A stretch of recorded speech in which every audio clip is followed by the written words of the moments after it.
Hey guys, it's Jake and Scott with Case Binge. We're super excited to be back with yet another full-length case for you to run. This is a profitability case called Quick Stop. It's an intermediate difficulty and it's a super great one to run. We've made it interactive, there are pauses in the video, and also you can stick around to the end to see the notes that I'm taking as I'm actually running the case. Also, if you like these videos, Scott and I just released a weekly newsletter packed with tangible tips and tricks on how to case even better. We left a link in the description where you can go sign up now.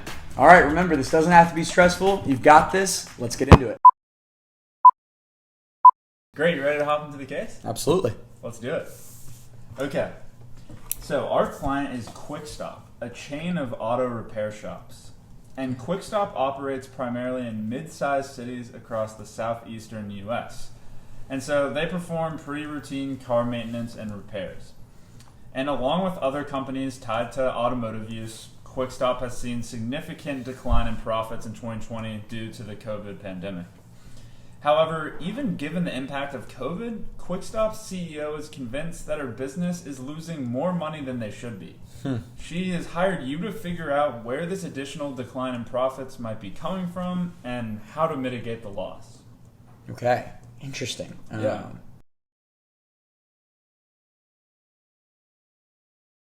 Gosh, I mean, that's such a relevant one right now. Yeah. I know everyone's kind of hurting across all industries really with COVID. So I guess just to recap, we're working with Quick Stop. Mm-hmm. They are an auto repair shop, I guess a chain of them across the southeastern U.S., operating in mid-sized cities. Pretty standard maintenance and repairs, pretty typical auto repair shop stuff. And with 2020, they've seen COVID hurt their profits pretty significantly. But we're specifically focused on essentially the CEO thinks that we're seeing declining profits that exceed the impact of what COVID-19 has done. So there might be something else wrong. And so that's our focus, is figuring out why is that happening and how do we fix that. You got it. Great. I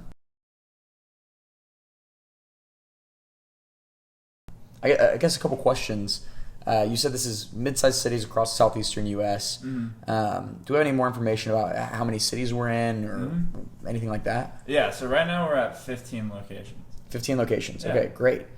And I know lots of businesses, especially restaurants and anything else customer-facing, which auto repair would fall into, have taken measures pretty quickly once COVID hit to try to somehow combat the declining profits because of COVID. Is there anything that Quick Stop's already done that I should be aware of? Yeah, so right now Quick Stop has reduced the hours across the board. So that means that there's less people staffed per day at each location. Okay, got it. And that's mechanics, that's admin, that's kind of everyone? Exactly. Okay. Are there any other things that I should be aware of when thinking about how we should go about this? Any other objectives other than just figure out where else we're losing profit and how to mitigate it? I mean, yeah, the CEO feels terrible about reducing hours, and so she'd love to raise the hours or definitely try to prevent any sort of reduction in hours or layoffs or anything like that. Okay, great. I mean, that's absolutely priority one for a ton of businesses, and so hopefully we can find a way to do that. Do you mind if I have a few moments just to gather my thoughts? For sure. Thank you.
Okay, so looking at this,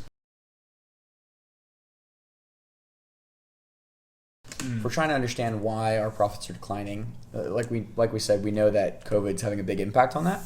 But figuring out what that additional decline is coming from, any decline in profit is either a decline in revenues or an increase in costs. And so for Quick Stop specifically, I think it's more likely that things fall on this side, on the cost side, just because obviously we know revenues have declined with COVID. But if we're talking kind of unrelated to COVID, or at least something that we can affect, odds are a lot of these things have not happened on declining revenues. So any decline in revenues for us is going to be that less repairs are happening, or the repair mix has shifted towards less profitable or lower price repairs, or maybe we've seen some competition. And so I'm guessing that the mix of repairs probably has not shifted, and we know we're seeing less repairs, but that's due specifically to COVID. Competition, I'd be interested in asking in a second if we have any new competition. But on the cost side, I think it's important to see that really there's a few components. We have wages, we have parts that go into our repairs, we have overhead costs, and then kind of thing, something a little separate again, the repair mix, if maybe it's shifted towards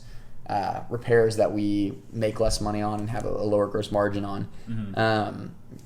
To start, just to check, we don't have any new competition or anything like that. I know you didn't mention any. Have we seen the competitive landscape shift at all? Yeah, no competitors that we know of. So that's I like where your head's at, though. Okay. And so, as I said, probably for us, this additional loss in profits probably being driven by increased cost. And so my thought is maybe to start with parts, thinking about the way COVID has impacted so many different areas of the value chain for every business. It could be feasible that our suppliers of these parts have been impacted such that they have to raise their costs to survive, and that they've passed those increased costs on to us. Is that something we have any information about? Yeah, I mean, I definitely like where you're going with that. It totally makes sense given COVID and everything, but the CEO's kind of looked into that, and there's really not much there, so we're trying to look for another place. Okay. Yeah, that makes sense. I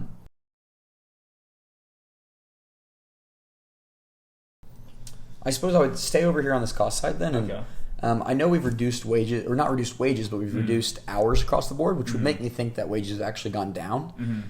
But with that, there could be an issue of us being understaffed. Of maybe we've seen car repairs go down, but they've come back a little bit, and we haven't increased our labor force up at all, and maybe being understaffed has created some issues that have cost us more in overtime, or having to give discounts to customers because it's taking us longer to fix their cars. Do we have any information about wages and how prices might have shifted, costs might have shifted with that? Yeah, I really like where you're going with this. And so I have this graph that I want to show you. It's an employee utilization chart. And so I just want you to look at this and tell me what you see. Okay.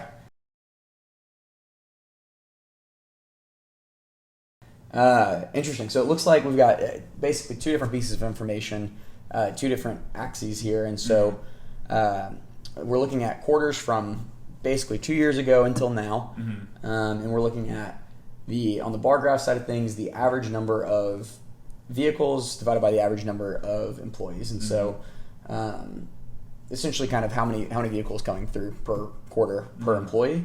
Looks like that remains pretty flat until COVID hits and it dips. That makes sense. As we said, we reduced the workforce. People have brought in less cars, and that would mean that when people brought in less cars, there's more of a decline in the cars than there were in the employees, and so that's something that would be expected. And then maybe as we decrease the employee base, that's why that jumps back up. But this bar I'm really interested by.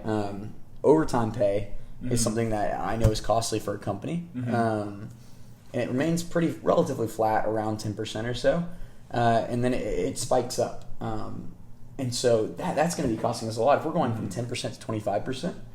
That's a significant jump, and it looks like it's maybe leveled out a little bit. Like it's not going to keep skyrocketing, but it certainly hasn't gone back down. And so that's something that I think we would want to address and figure out why is that happening, and how do we mitigate that? Because my assumption is that might be linked to some of the increased losses that we're seeing. For sure, and I actually want to zoom in on this. I have another chart to show you. So specifically here in quarter 3. This kind of shows you day by day, looking at averages, and then it kind of goes through the week as well. So tell me what you see here. Okay.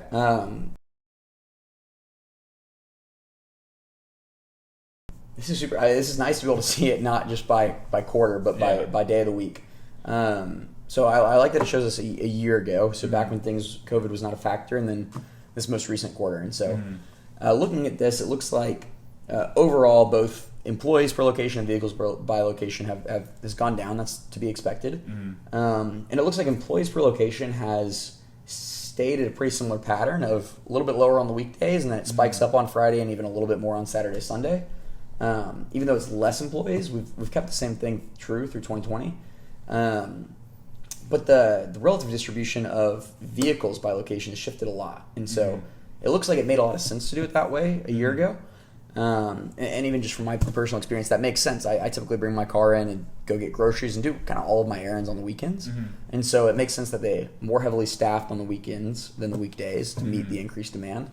But it looks like right now, with COVID, that there's pretty flat demand, relatively a little up and down, but that trend that we've probably seen be true for a long time is not true now. That Quickstop's seeing about the same number of vehicles brought in every day of the week. And so that means that we've got employees that are understaffed on the weekdays and then overstaffed and probably sitting idle somewhat on the weekends. Yeah. And so why do you think you're seeing this? And what do you think we should do about it?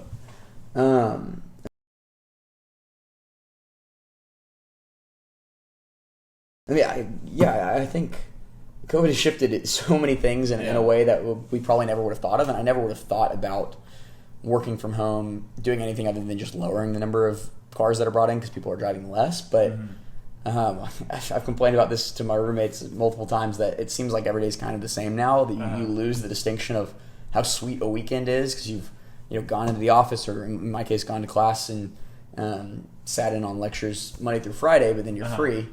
With that though, the benefit is it's kind of made the weekends not your only chance to get errands done. Is that you're just as likely to have free time or not have free time any given day of the week. For sure. And working from home, you have a little more flexibility. And so my guess is that people are bringing their cars in overall less, as we know. But when they do it, they're just as likely to do it on a Tuesday as they are on a Saturday. And that is something that thankfully is something that we can probably pretty easily shift. I know we've got 15 locations, we said, and so rolling that out across the whole Southeast is probably not the easiest thing to do right now, but next few weeks, next few months, that's something that we can affect, is we could just kind of even out and make this look more even across the board, that we have relatively the same ratio of vehicles to employees every day of the week. Yeah, for sure. And Quickstop actually really wants to solve this problem, and so I have some information for you here. So let's imagine Quickstop can get its overtime percentage back to previous levels, okay? Okay. We want to figure out how much they could save per location each quarter. Okay. And so here's some information. So normal pay for an employee is $20 an hour, and overtime pay is time and a half. Okay. And the number of people employed per location is 15, and the average number of hours worked per week per employee is 40. Okay. Yeah.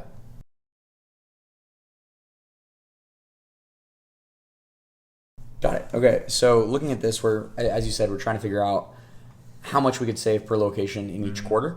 And so to do that, we need to look at really a few things. First of all, the increase that we're paying per hour for overtime. And so that's, if we're paying time and a half of 20, that means we're paying 30. So that's a $10 increase. And so we want to look at that multiplied by the number of hours worked that are overtime. And so the number of hours worked that are overtime, there's 40 hours a week. And so we want to multiply that then by our overtime utilization. So that's currently at 25%, but it's going to go back down hopefully to 10%. So that's a 15% change. And so, whatever 15% of 40 is, that's the number of hours difference per employee per week that we're no longer having them get paid overtime for. And so we want to multiply that by the 0.15. And then lastly, for each employee in these locations, so times 15. And so looking at this, we've got 10 times 40 times 0.15 times 15. And so 10 times 40, we've got 400 there. Multiply 400 by 15, that'd be 4,000, and then add another 2,000 onto that, so that's 6,000. And so we've got 6,000. Let's go ahead and say that was the 0.15 rather than the 15. And so 6,000, take that down, that's 60. And those 60 times 15, I know 60 times 1.5 would be 90, and so times 10 of that would be 900. So what that 900 means is essentially we've got, if we were to bring our overtime rate back down to the 10% instead of the 25%, each location would save $900 per week in this case. And so what we're looking for is per quarter. And so there are 52 weeks in a year. Divide that by 4. That's going to be 13. So 13 weeks in a year. So 9 times 13. 9 times 13 is 27. And then, so that's 117. So $11,700 that we'd save per location. You got it. Per quarter, which that's not an insignificant amount of money. That's not going to completely offset what COVID is doing in terms of declining revenues. I know thankfully I've not ever gone in and personally paid $11,700 for repair, but I know I've paid some repairs that are a good chunk of that, and so declining revenue is still a huge issue for the company. But this is something that if we can just simply pull a quick lever and adjust something as simple as, not necessarily to say it's super simple, but when employees are working across the week and save $11,700, I mean, that's nearly $50,000 annually. That's significant, and that's something that we should work on. For sure. Yeah, so what do you think this means for the business as a whole?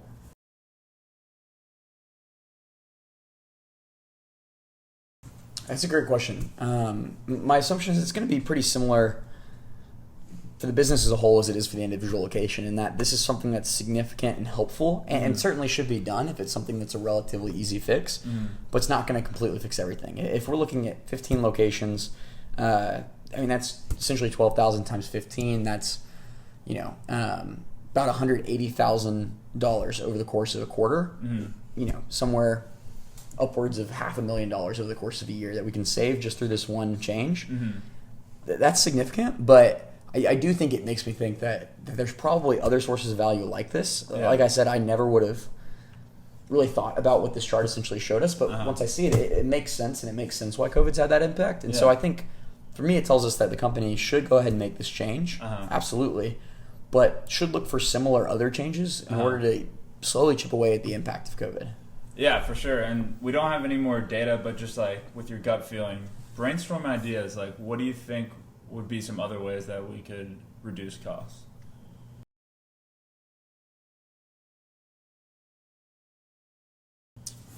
So thinking about other ways to reduce costs specifically. Thinking about reducing costs, that's a tough question. I mean, I go back to the supplier parts. I know that you mentioned that we hadn't really found anything worthwhile there. I think the other thing I would jump to here is the overhead costs. As I had mentioned in my framework, I think we could see a case maybe for, obviously there's reduction of your workforce, but as we mentioned, that's something that we really want to avoid if possible, and hopefully even these savings we've already captured can maybe prevent us from having layoffs or anything like that. But within overhead, I'm sure there's other things we can do. Perhaps we've got some perks for employees that they're not really super concerned about right now. We've just had them as a nice to have that we can cut out. Maybe we can reduce our physical footprint of, we've got, maybe regional management spots. We can centralize that to a single management hub, or with employees working from home. Maybe all of our administration staff can start working from home long term, or we go ahead and rent out our offices to other companies, or go ahead and sell off the land if we own it. Because there could be a case made for, if the admin's been able to do their job so far, obviously the mechanics need to be in a shop.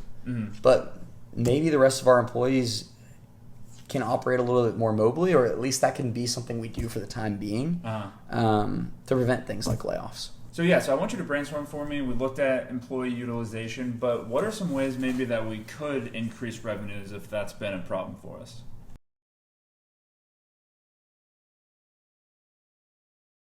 That's a great point. I mean, COVID's going to decline revenues across the board. That's the biggest thing. And so one thing that jumps to mind is I feel like, for better or for worse, I get a lot of emails from a car repair shop I went to 2 years ago. And they do a good job of communicating to their customers. And my assumption is they probably do a really good job with loyalty programs. I know my parents have had cars for a lot longer than I have, and so they've used the same repair shop for years and years, and they have some loyalty points and things like that. Maybe Quick Stop can do a better job of leveraging those people and saying, everyone's kind of got a cry for help from the business standpoint of, hey, please, not please spend money, but please invest in your local businesses. Mm-hmm. Maybe we can say, hey, don't just come spend money on auto repairs, but maybe we can give them, an additional level of service. We've got less going on than we usually do. Mm-hmm. Maybe we can expand the services that we offer. We typically have pretty standard maintenance and repair. Mm-hmm. Maybe some of our client base wants kind of more high-end repairs or more different types of detailing or paint jobs or things like that. Maybe we can expand our product offering and say it's just kind of a exclusive thing for our most loyal customers. And even a thing that I've thought about is I've heard home repairs have been happening like crazy, which is not what I would have expected, but people have the time right now to focus on it. And in that case, people are spending a ton of time at home, and so they want their home to be fixed up. We could almost make the reverse argument of you're not having to drive as much, but once you have to drive again, don't you not want your car to break down? Don't you want it to be ready to go? And so tactically, I would say it's reaching out to those members on our loyalty programs. It's creating additional promotions, maybe marketing more heavily, and with certain types of language and things like that. Yeah, I really like all these ideas. And now, let's say the CEO walks in, she wants to know from you, really, what should we do going forward? What would you say?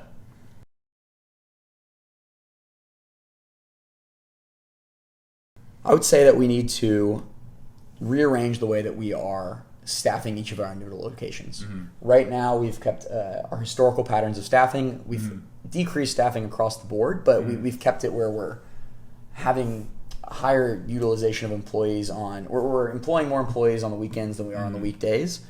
And that's not necessary right now, and that's actually hurting us. And so just by changing that, where we have the same number of employees Monday through Saturday through Sunday, we're going to see a pretty significant savings captured just by paying less overtime. And so obviously some risks associated with that are that right now our employees are hurting, and I know our CEO is especially attuned to that. The good thing about overtime, while it might be stressful on our employees, it does give them an additional source of revenue because they are getting paid more. So I think we want to be cautious about how we do that and make sure that we really make it worthwhile for our employees, and while we're not giving the opportunity for overtime, that we stress to them that this is something that helps the business on the whole. That means that we hopefully won't have to cut hours again, and maybe we can even raise them back up. And so that's something that I would think a lot about. In the short term, I would focus on making this switch. Long term, I would even think about various labor softwares. I've seen hourly worker softwares that kind of more flexibly adapt to, hey, in this season you're getting more repairs, this season you're getting less repairs. You're seeing it more heavily indexed on weekends or weekdays at various times. And so finding a long-term solution to make little changes over time that can overall lower our overtime rate down from 10%, maybe even down to 5% long term. But right now the focus needs to be, if we want to save money, there's a quick lever to pull of let's change our employee staffing schedule. Awesome. You did a great job. Thank you so much. Appreciate it. So here you can see the actual notes that I took on the case. There are a few things I want to point out here. First of all, how I laid out my page. Second of all, the way I laid out my framework. And third, how I did the math. So first, looking at the overall layout of my page, you can see that it's divided into three main sections. The left side, up top, and then the main section. On the left side is where I took notes about the actual details of the case as the interviewer gave them to me during the case prompt. This makes it easy to refer back to them later if I have a question about something that was said. Up top, you'll see I wrote the important big questions of the case. In this case, addressing the profit decline and mitigating the profit decline. I also wrote a little note about how the CEO would prefer to prevent layoffs if at all possible. This is important so that way I can reference this at any point of the case and just look up and see what are the big questions that I'm solving for to make sure that I don't get off track. Lastly, in the main section is where I do things like the framework, case math, brainstorming, anything else that might come during any point of the case. The second thing that I want to talk about is the framework itself. You'll see that I have a few big buckets, in this case, quick stops declining revenue and quick stops increasing costs, and then some sub buckets underneath that. This is something that you can annotate as you go, and you can cross off things if you figure out that's not where the answer is going to be found, or circle them if you think it might be. Lastly, my math. You'll notice that I did my math in blue ink to make it easier for me to find. That may sound silly at first because there's not that much going on this page, but you'll be surprised at how impactful these small visual cues can be at making sure that you don't lose your place and don't get flustered. For my math, I wrote all of the inputs that I was given by Jake on the left side of the main section, so that way I could refer back to those and keep those really clear and separate from the rest of my calculations.